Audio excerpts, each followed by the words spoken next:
लेकिन शामी साहब, मामलात को किसी नहज पर थे। पहुंचाने के लिए खुद जो लीडर होता है उसका भी तो कोई ना कोई ज़ाहिर किरदार होता ही है ना। ऐसा तो नहीं है कि सिर्फ दूसरे ही जिम्मेदार हो। हाँ, दोनों ही जिम्मेदार होंगे। अगर एक जो शख्स जेल में है, अगर आप उसी से तवक्को रखेंगे तो वो जेल वाला जो है उसकी तो मुश्किल होती है। जो इक़्तिदार से महरूम होता है उसकी तो अपनी खुदी भी होती है, वो खुद ही उसका रास्ता रोकती है। जो इक़्तिदार में बैठे होते हैं उनके पास, उनकी तो अगर वो थोड़ा सा झुकते हैं तो लोग उसकी तारीफ करते हैं। उनके झुकने में अजमत होती है।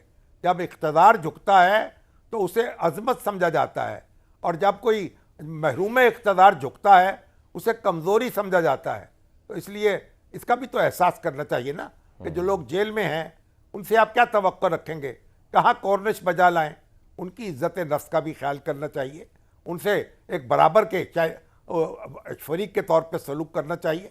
और आखिर आज आप जुल्फ़िकार अली भुट्टो का एतराफ़ कर रहे हैं बरसों के बाद, और उनके साथ जो फांसी लगी, और फिर आज पीपल्स पार्टी जो है वो भी जुल्फ़िकार अली भुट्टो साहब के दौर के जो इक़दामात थे, जो मुखालफों के साथ जिस तरह सलूक किया गया, उस पर तासुफ़ का इज़हार करती है।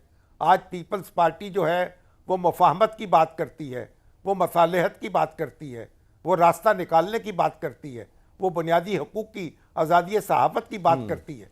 तो ये पीपल्स पार्टी ने भी सबक सीखा है, उसके मुखालफों ने भी सीखा है। तो भुट्टो साहब जैसा शख्स जो है आज हम उसको याद कर रहे हैं, उसकी खूबियों को। उनकी खामियां तो उनके साथ दफन हो गई, लेकिन उनकी खूबियां जो हैं, देखिए पाकिस्तान को उन्होंने आइन दिया, पाकिस्तान का एटमी प्रोग्राम शुरू किया, उसको हम याद करते हैं। और आज भी उनका नाम जो है इस पाकिस्तान में वफाक की अलामत है, इत्तेहाद की अलामत है। और उनकी बेटी के बारे में भी हम कहते थे बेनज़ीर, चारों सूबों की जंजीर। तो एक कौमी सियासत जो है और वफाकी सियासत जो है, उसके हवाले से जुल्फ़िकार अली भुट्टो साहब का नाम जो है बड़ा काबिल एहतराम भी है और मोतबर भी है। और उनकी बेटी का नाम भी, उसने भी जान दे दी, दहशत गर्दों का निशाना बन गई, लेकिन पाकिस्तान की बात करती रहीं, वफाक को जोड़ने की बात करती रहीं।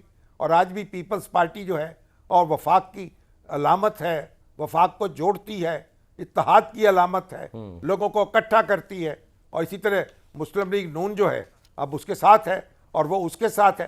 तो आप देखिए बलूचिस्तान में फौजी कार्रवाई की जुल्फ़िकार अली भुट्टो साहब के दौर में, अताउल्लाह महंगल जो है उनकी हुकूमत को ख़त्म किया गया, और वहाँ एक ऐसा सिलसिला शुरू हुआ जब रुकने का नाम नहीं लेता। लेकिन आज बलूचिस्तान पे उनके जो वज़ीर आला हैं पीपल्स पार्टी के, वो वहाँ हुकूमत कर रहे हैं। और आज पीपल्स पार्टी बलूचिस्तान में जो अपने बलोच लीडर हैं उनके साथ खड़ी है और कहती है कि बलूचिस्तान जो है उसमें अमन व अमान होना चाहिए, उनकी बात सुननी चाहिए, मुफ़ाहमत होनी चाहिए। तो ये सबक हमें देती, तारीख हमें सबक देती है